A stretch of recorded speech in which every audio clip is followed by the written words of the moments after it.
தேவ ஜனங்களே, தேவ ஊழியர்களே, இன்றுடன் இந்த செய்தி முடிவடைகிறது. மீண்டும் சந்திப்போம்.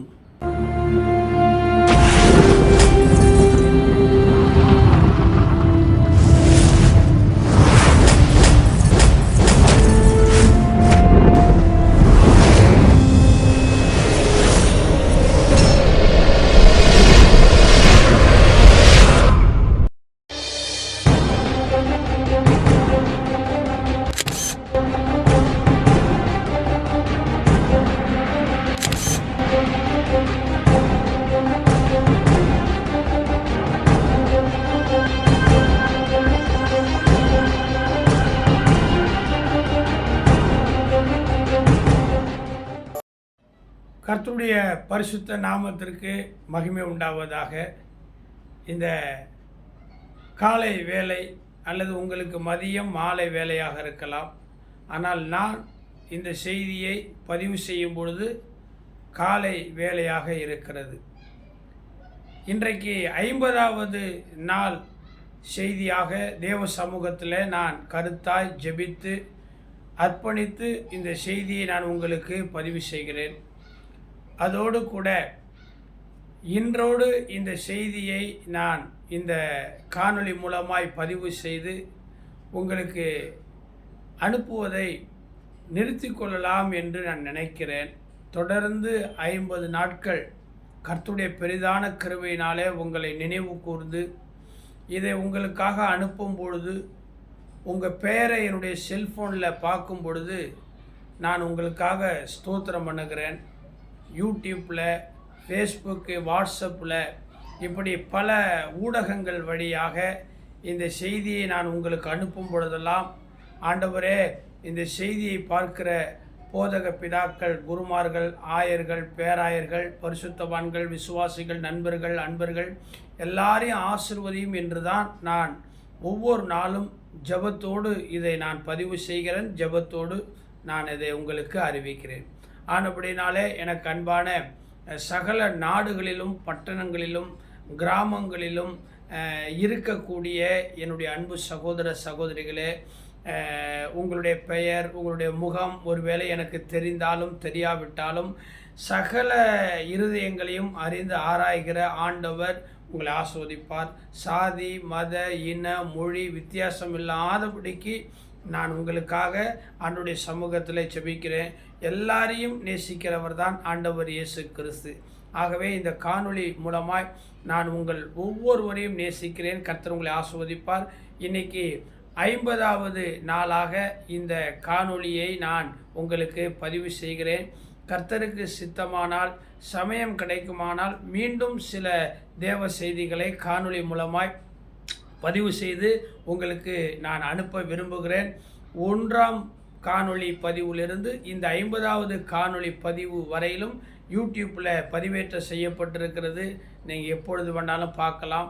நீங்கள் எனக்கு ஃபோன் செய்து நன்றி சொன்னீங்க, ஆலோசனை சொன்னீங்க. பாஸ்டர், இந்த பிரசங்கம் இப்படி நல்லா இருக்குது, இதில் சின்ன மாற்றம் இருக்கணும், இப்படி நிறைய ஆலோசனைகள் எல்லாம் சொன்னீங்க, அறிவுரைகள் சொன்னீங்க, காணிக்க அனுப்புனீங்க, வாழ்த்துனீங்க, செபித்தீங்க, என் பெயரை கர்த்தருக்குள்ளே பெருமைப்படுத்தினீங்க. எல்லா துதி கன மகிமையும் என் ஆண்டவர் இயேசு கிறிஸ்து ஒருவருக்கு சேரும். இது நிமித்தமாய் உங்களையும் உங்கள் குடும்பத்தையும் உங்கள் தொழில், வியாபாரம், படிப்பு, வேலை, கையிட்டு செய்கிற சகல காரியத்தையும் ஊழியத்தையும் கர்த்தர் ஆஸ்வதிப்பார். சுகத்தோடு, பலத்தோடு, தீர்க்காயுசோடு, தீர்க்க சுமங்கலியாக கணவன், மனைவி, தாய், தகப்பன், பிள்ளைகள், குடும்பத்தோடு, சொத்து, சுகம், ஆஸ்தி, அந்தஸ்து, பேர் எல்லாவற்றிலும் நீங்கள் சுருகித்து சுகமாய் பலத்தோடு இருக்க ஆண்டவர் ஆசீர்வதிப்பார். என்றைக்காகிலும் ஒரு நாள் நம்ம நேரடியாக சந்திக்க நேர்ந்தால் நீங்கள் மறக்காதீங்க. உங்கள் முகம் எனக்கு தெரியாது, என் முகம் ஒருவேளை இந்த காணொளியில் நீங்கள் பார்த்துருக்கலாம். பல நாடுகளுக்கு வரும்பொழுது, கிராமங்களுக்கு வரும்பொழுது, சபைக்கு வரும்போது என்னை நீங்கள் பார்த்துருந்தா எனக்கு கை கொடுங்க, ஸ்தோத்திரம் பண்ணுங்க, எனக்காக செபியுங்க. கர்த்தர் உங்களை ஆசீர்வதிப்பார். திருச்சபை கட்ட வேண்டும் என்று சொல்லி பிரயாசப்பட்டு தேவ சமூகத்தில் காத்திருக்கிறேன். பரலோகத்தினுடைய தொழிலாளியாக நானும் என்னுடைய குடும்பத்தாரும் அதி தீவிரமாய் ஆண்டவருக்காக சேவை செய்து கொண்டிருக்கிறோம். கடுமையான பிரசங்கங்கள், சத்தியத்தை சத்தியமாய் சொல்வதனால எதிர்ப்புகள், மறைமுகமான எதிரிகள், சூழ்ச்சிகள், வஞ்சனைகள், இப்படி நிறைய உருட்டல்கள், மிரட்டல்கள், இவை எல்லாவற்றையும் கடந்து நாங்கள் வைராக்கியமாய் கர்த்தருக்காக நாங்கள் நிற்கிறோம். எந்த ஒரு இழிவான ஆதாயத்தையும் பெறுவதற்காக நான் கர்த்தருடைய ஊழியத்துக்கு வரலை. என்னை குறித்து சாட்சி அநேகருக்கு தெரியும். பாவத்திலிருந்து, பாதாளத்திலிருந்து, உளையான சேற்றிலிருந்து கர்த்தருடைய உன்னதமான ஊழியத்துக்கு அழைத்து வரப்பட்டேன். குடும்பத்தில் 3 சகோதரிகள் மத்தியில் ஒரு ஆண்மகனாக என்னுடைய தாய் தகப்பன் என்னை செல்வமாக பெற்று வளர்த்து என்னை ஆசீர்வதித்தார்கள். என் மனைவி, என் பிள்ளைகள் கூட அப்படித்தான். என்னுடைய சபையார், என்னுடைய விசுவாசிகளும் அப்படித்தான். என்னை பற்றி நன்றாக ஆண்டவருக்கு, ஊழியக்காரர்களுக்கு, விசுவாசிகளுக்கு தெரியும்.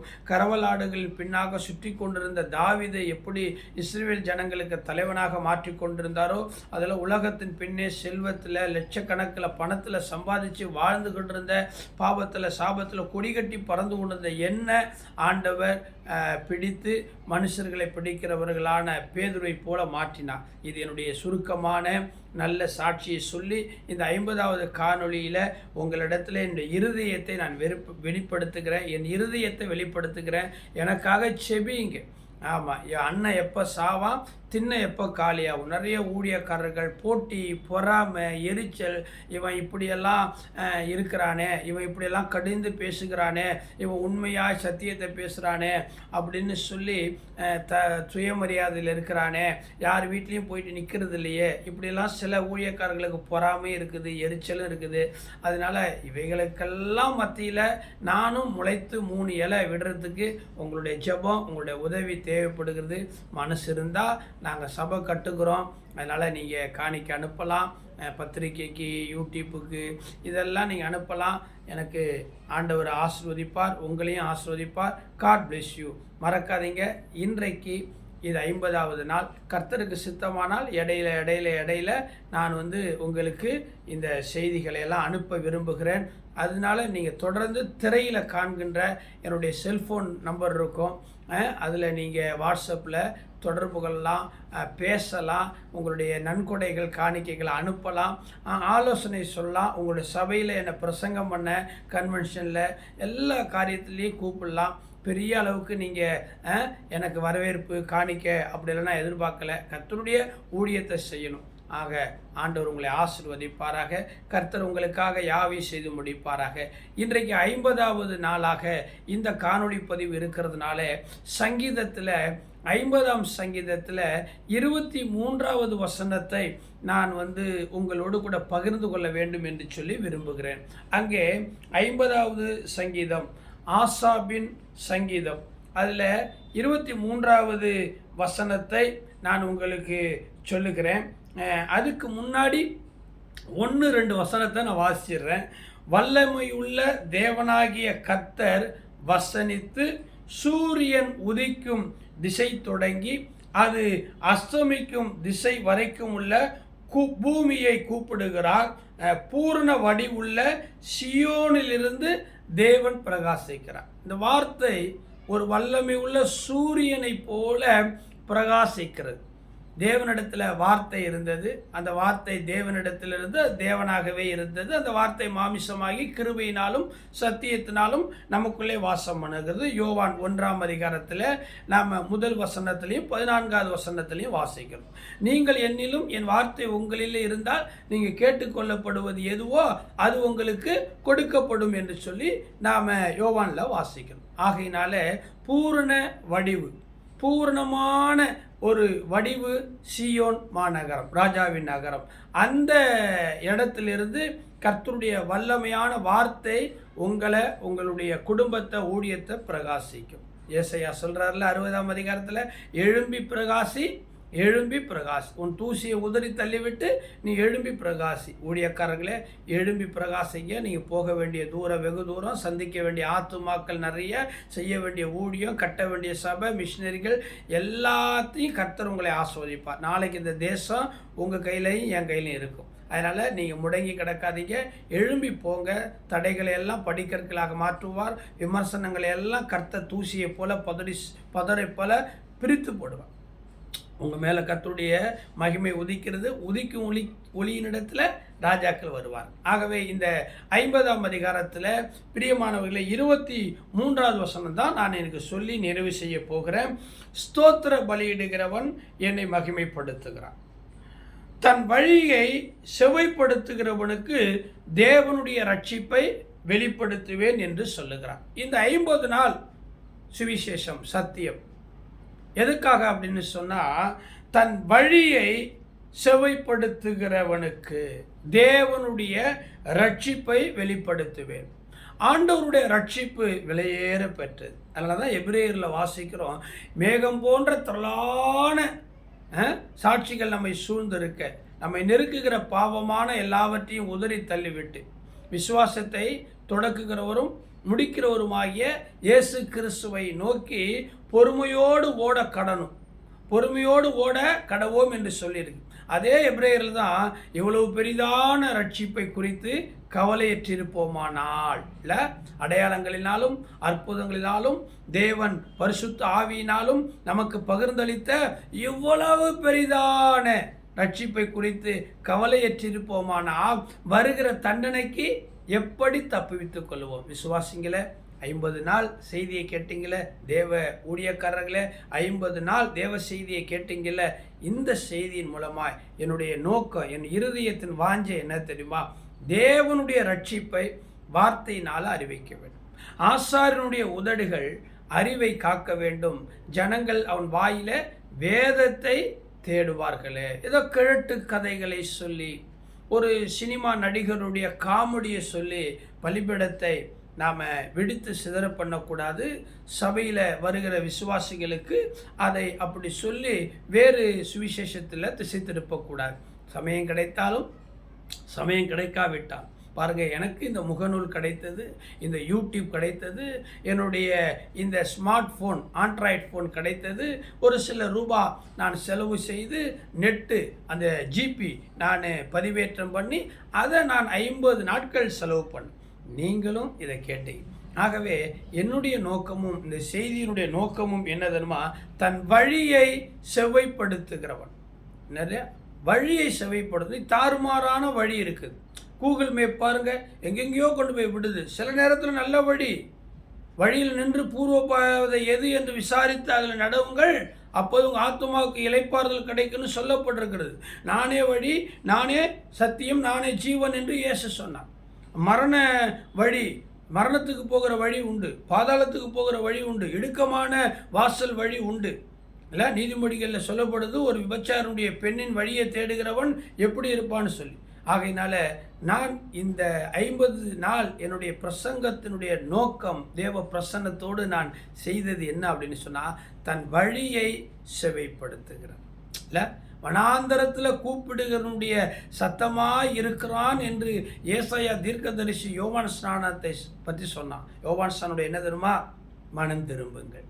வழியை செவைப்படுத்தினான். பார்த்து கொண்டிருக்கிற பரிசுத்தமான திருச்சபை போதக பிதாக்களே, பேராயர்களே, குருமார்களே, ஆயர்களே, சுவிசேஷர்களே, அப்போஸ்தலர்களே, தீர்க்கதரிசிகளே, மூத்த தாய் தகப்பன்மார்களே, சபை விசுவாசிகளே, மூப்பர்களே, வாலிபர்களே, தம்பி தங்கச்சி, அண்ணா அக்கா தாத்தா பாட்டி எல்லாரையும் இயேசுவின் நாமத்தினால இந்த 50வது நாளிலே மலேசியா தேசம், சிங்கப்பூர் தேசம், இந்தோனியா தேசம், நேபாள் தேசம், இலங்கை தேசம், அந்தமான் தீவு போன்ற சகல நாடுகளிலும் இருக்கிற என்னுடைய உடன்பிறவா உதரமான சகோதர சகோதரர்களே, கர்த்தருடைய பிள்ளைகளை, உங்களை ஆண்டவர் ஆசீர்வதிக்கிறார். தன் வழியை செவைப்படுத்துகிறவனுக்கு ரட்சிக்கக்கூடாதபடிக்கு கை குறுகி போகவில்லை என்று சொன்ன ஆண்டவர் ரட்சிப்பை வெளிப்படுத்துவார். ரட்சிப்பு ரட்சிப்பு ரட்சிப்பு. இன்றைக்கு இந்த வீட்டுக்கு ரட்சிப்பு வந்தது என்று ஒரு மனிதனை ஆண்டவர் மரத்தில் இருந்து இறங்கி வர செய்து அவன் வீட்டுக்கு போனது போல பரலோகத்தில் இருக்கிறது ஆண்டவராக இயேசு கிறிஸ்துவ இந்த 50வது நாளிலே உங்கள் வீட்டுக்கு ரட்சிப்பை கொண்டு வருவார். நீயும் உன் வீட்டாருமோ என்றால் ரட்சிக்கப்படுவீர்கள். கர்த்தர் உங்களை ஆசீர்வதிப்பாராக. இந்த 50 நாள் என்னுடைய செய்தியை நீங்கள் பொறுமையாக கேட்டீங்க. கோபப்படுத்தியிருப்பேன், கொஞ்சம் கடுமையாக காரசாரமாக இருந்திருக்கும். கலங்காதீங்க, வருத்தப்படாதீங்க. உங்கள் மேலே எனக்கு கோபம் இல்லை, அன்பு. ரட்சிப்பை வெளிப்படுத்தணும். ஆமாம், எப்படியாகிலும் கெட்டு போகணும்னு நினைக்கிறவங்களுக்கு மத்தியில் எப்படியாகிலும் நல்லா இருக்கணும் அப்படிங்கிற நினைப்பில் தான் நான் அந்த செய்தியை தொகுத்து வழங்கினேன். இன்றுடன் இந்த செய்தி நிறைவடைகிறது. மீண்டும் கர்த்தருக்கு சித்தமானால் சமயம் கிடைக்கும்போது பரிசுத்த ஆவியானவர் எனக்கு உந்துதலையும் தூண்டுதலையும் கொடுக்கும்போது இதே காணொளியில் நான் உங்களை சந்திக்க வருவேன். திரும்ப திரும்ப இந்த காணொளியை பார்க்கணுன்னு விரும்பினா நீங்கள் கிருபையின் கரம் அப்படிங்கிற யூடியூப் சேனலில் போயிட்டு நீங்கள் பாருங்கள். கர்த்தர் உங்களை ஆசீர்வதிப்பார். நீங்கள் ஆசீர்வாதமாக இருப்பீங்க. பாய். ஜெபிப்போமா? அன்பின் ஆண்டவரே, மார்ச் 5ஆம் தேதி முதல் இந்த ஏப்ரல் 20ஆம் தேதி வரையிலும் 50 நாட்கள் உம்முடைய உன்னதமான ஊழியக்காரனாகிய பரலோக தொழிலாளியாகிய இந்த சிறியவனை கொண்டு இந்த காணொளி மூலமாய் கர்த்தாவே நீர் போதித்த வசனங்களை, சுவிசேஷங்களை, நற்செய்தியை, கருகலான சத்தியத்தை கேட்ட அத்தனை காதுகளும், இருதயங்களும், கண்களும், சரீரமும், குடும்பமும், சபையும் ஆசீர்வாதமாக இருக்கட்டும். இந்த வேதத்தில் பரிசுத்தவான்களுக்கு சுதந்திரித்து கொள்ளும்படி நீ என்ன வாக்குத்தத்தம் எழுதியிருந்தீரோ தீர்க்க தரிசனமான அனைத்தும் இந்த காணொளியை பார்த்து கொண்டிருக்கிற ஒவ்வொரு ஊழியக்காரருக்கும், விசுவாசிக்கும், குடும்பத்துக்கும் கிடைப்பதா இயேசுவின் நாமத்தினாலே செபிக்கிற நல்ல பிதாவே, ஆமென். God bless you. கர்த்தர் ஆசீர்வதிப்பார். 50ஆவது நாள் இயேசு கிறிஸ்து உயிர்த்தெழுந்த நாளிலிருந்து பின்னாடி வரப்போகிற இந்த 50 நாள் பெந்தகோஸ்தே என்னும் பண்டிகை நாள். கர்த்தருடைய ஆவி உங்கள் மேல் ஊற்றப்படும். நீங்கள் செழிப்பாக இருப்பீங்க. God bless you.